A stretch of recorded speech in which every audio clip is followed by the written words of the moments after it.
Hey, welcome back to day 4 of our One Zentangle A Day book review, book challenge, whatever you want to call it, walkthrough thing. Today, again, we've got 3 more patterns that we're going to learn, Shattuck, Nipa, and Jonquil. But also, one thing that has been common throughout this so far each day is there's been some talk about shading. Now, this chapter, I guess you will, day 4 of this book, is telling us a little bit about keeping a consistent light source. Thinking about where, if you're shading different parts of your Zentangle tile, where is the light shining from? Where are the shadows going to be falling?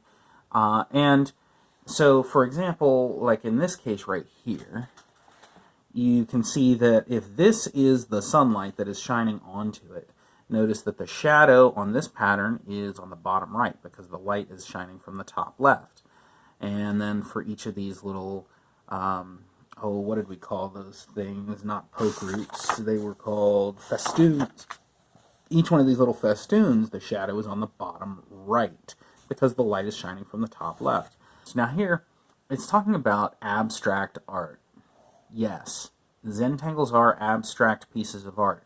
But when you create an abstract piece of art, you still have to consider all of the formal art tools, the shading, the consistent light source, you don't want to just scribble. A lot of times I'll see students in my class that just scribble something out or draw the same shape 10 times and they say, it's abstract art. Well, okay, maybe it is, but is it good abstract art?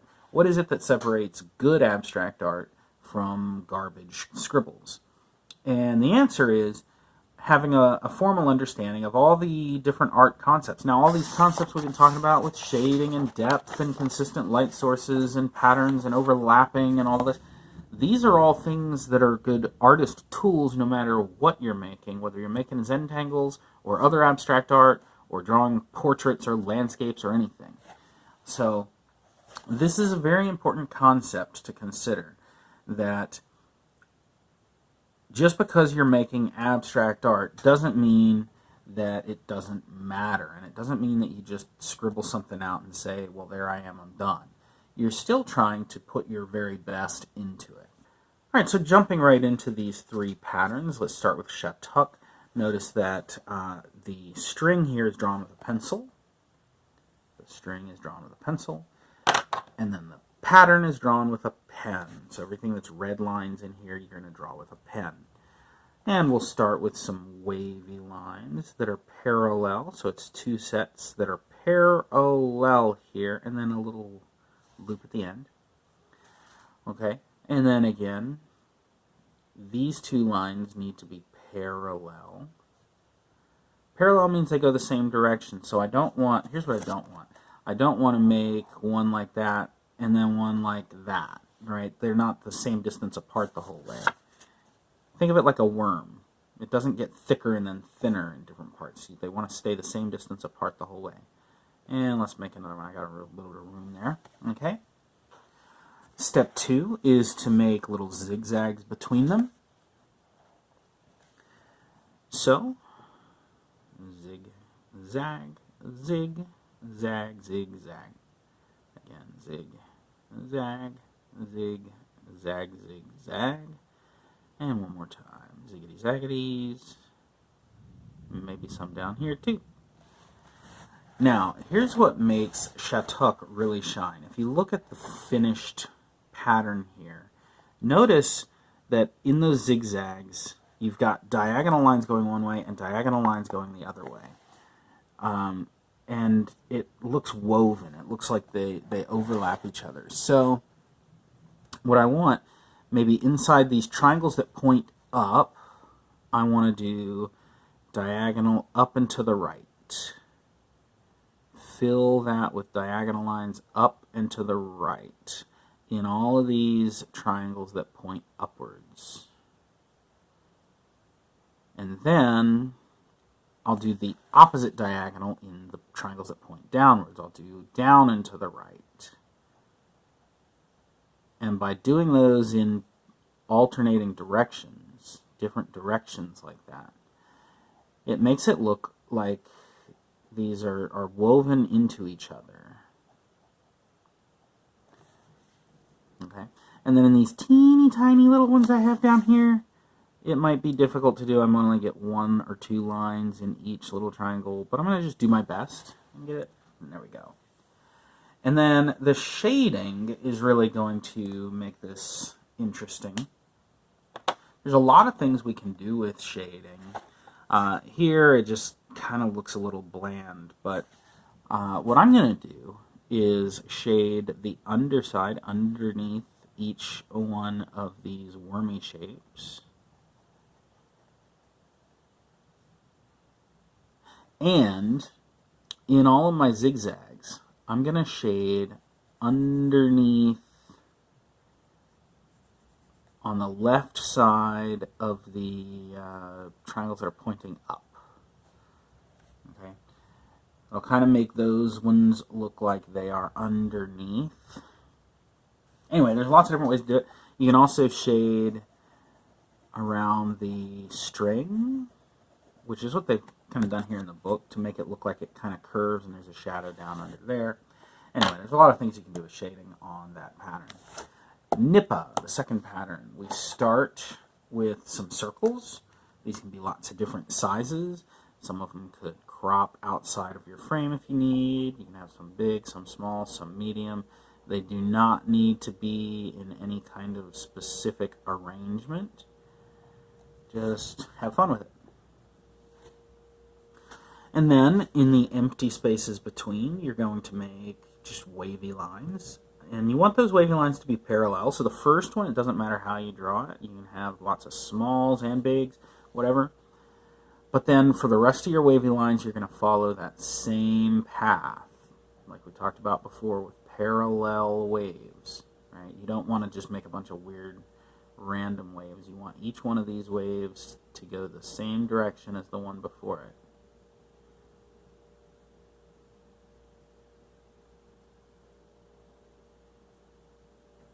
Sort of kind of like that. And then the last step is to add some shading. And now this is where you can decide. As I mentioned earlier, you can decide with this Nipa pattern. Do I want these circles to be holes that go deep down in, or do I want them to be more like bumps that raise up? Choice is yours, but it's going to determine how you shade them. What I'm going to do is make them more like bubbles, more like balls that are floating on top. And so to do that, first of all, there is going to be a cast shadow underneath each one of them. So I'm going to make sort of around the bottom side underneath each one of them a shadow around the outside that's underneath. It's on the background, a shadow being cast onto the background. And then, inside each one, I'm going to sort of make a little highlight. Now, usually what you would do for a highlight is actually make it lighter than what's around it. But, in this case, I don't have, my paper's already white, so I can't really make it lighter. I'm just going to make that little bubbly shape to make it look like it's floating. And then the third pattern here, Jonquil, is, I think of it kind of like checkerboarded stair steps. It's kind of hard to get that idea when you just see like 2 or 3 zigzags here, but when you look at it in a larger space, you can see how it almost looks like you could step up those checkerboardy stair steps. The way we do this is we start with curved lines that go in one direction. And instead of trying to make the checkerboard thing like we did here with the Knight's Bridge, where we just do curved checkerboards, we started with curved lines in one direction, but then the other direction is going to be zigzags. So instead of just making curves, we're going to go straight across, straight down. We're stair-stepping. Straight across, straight down. Again, straight across, straight down. Straight across, straight down. And then we do darken in alternating squares, just like we would if it was a checkerboard. we do it the same way we did the Knight's Bridge. So I'll darken in one, and then I'll move on directly to the next. I don't want to jump around the page. I want to say, well, these two meet at an edge, so this one is going to be white. These two meet at a corner, so this one is going to be dark. And then when you're done with that, the shading is really going to make this pop and look three-dimensional like stairs. Let me finish up this one last one. So if we're thinking about these as stair steps, then the ones where the line goes horizontal, that's the flat part that you would step on, and then the ones that go vertical, that's the the vertical part of the stairs. So what I want to do is on these ones where it goes vertical, I'm going to start at the bottom and shade my way up. It's going to be darkest at the bottom and lighter as it comes up. I'll do that in all of the light squares. I don't need to shade the dark squares. They're already dark. But on the light squares, shade it dark at the bottom, lighter as it goes up. And then the same thing here. Darker at the bottom and lighter as it goes up. And again, since I've got such a small area of it, it's kind of hard to get that stair-steppy idea of it, but here you can see it looks like I could step here and then step up to here, and it looks like stair steps. Alright, so now let's make a Zentangle tile using those patterns and using the idea of a consistent light source. Got my border, got my string, got my pen handy. Alright, I'm going to do all my patterns first, then come back and shade them with that one light source. So I'm not going to do any shading yet.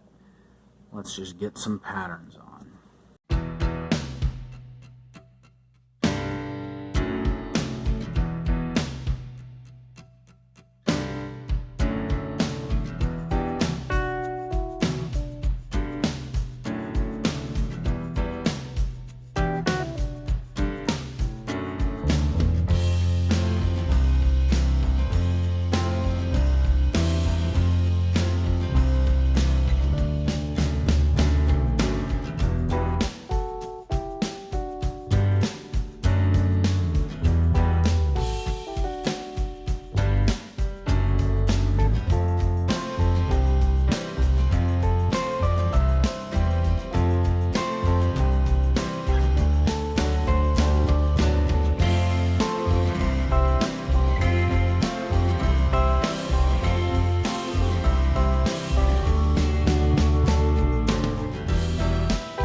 Alrighty, so now that I have finished all of my patterns without shading, it's time to decide how I'm going to go about shading them. Now, I'm going to figure out which way I want to turn this first. I think I want it that way. I kind of like the way this thing spikes up.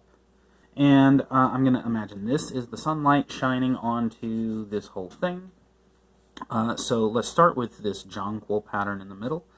Now, if the light is shining this way, it's going to be shining onto this side of the steps, which means this step is going to be in shadow. And so you can see how that there kind of looks three-dimensional, like the light is shining onto this side, and then this side is in shadow, so it makes it feel like it's raised up like this at an angle, and the light shining on that side. And so we do that to each one. So let's shade this panel here, and then this one you're barely going to be able to see any shading. There we go. And then keeping a consistent light source, if the light is shining this way onto my poke roots, then they're going to have their sort of bright highlighty edge on the top left, like that. And I'm still going to do shadows underneath as well, but only on the right or bottom side, so not on the top like this. This overlaps this poke root, but it wouldn't have a shadow on the top left because that's the direction the light's coming in from. But it does have a shadow on the right hand side. All right, and then this stem would cast a shadow onto the stem under it. This poke root would cast a shadow onto the stem under it here. Maybe a little bit of a shadow here. Not much. Okay. And then, let's see. I've got this, this pattern here is going to be shaded very similarly to the Jonquil pattern. Light coming in from the top. So, let's do shadow here. Going up to that edge. Shadow here. Going up to that edge. Shadow here. Shadow here. That's kind of hard to see because it's so small, but it has the same sort of jagged ziggity-zaggediness of stair-steppedness of the Jonquil pattern. Alright, now this Nipa pattern here with these circles, if I want them to be like they are holes through the page, then I would shade the side towards the light, like that, and it would look like it dips down in, because the light's shining onto this side. That side is going to be in shadow because the light's not shining through the surface there. If I want the opposite, if I want it to look like it's a bubble or a ball sitting on the top, then I would shade this bottom surface. So I'm going to keep them like they are holes in the page, shading up the top inside of each hole. Alright, there we go. And again, keeping a consistent light source shining down. We're going to think about this whole pattern all as one sort of sheet, and it's going to be wrapping around the bottom of the Zentangle there. We're going to think of it as like it's curving around the bottom, and so it's going to have a shadow there. And again, on the right-hand side as well. And that's just where you can think of it like it's wrapping around underneath itself. And so it's got a little bit of a shadow there. Oh yeah, one more, the Shattuck pattern here. Now, if the light is shining in this way, the underneath areas are where we're going to see a little bit of shading. But then also with the wormy part, we want the shadow to be under that wormy part. And there we go. Now all that's left is to sign it with my fancy little thingy. That is the conclusion of day number 4 in our One Zentangle A Day book. Again, to recap what we've learned today, we've talked about 3 new patterns. We've talked about keeping a consistent light source to create additional depth and make all of our patterns feel like they are in the same 3-dimensional space. We also talked about abstract art and the importance of using your formal art tools, even though you're making abstract art instead of something more realistic like a portrait or a landscape. If you've enjoyed this series so far, hit the like button, subscribe to the channel, and I'll see you tomorrow.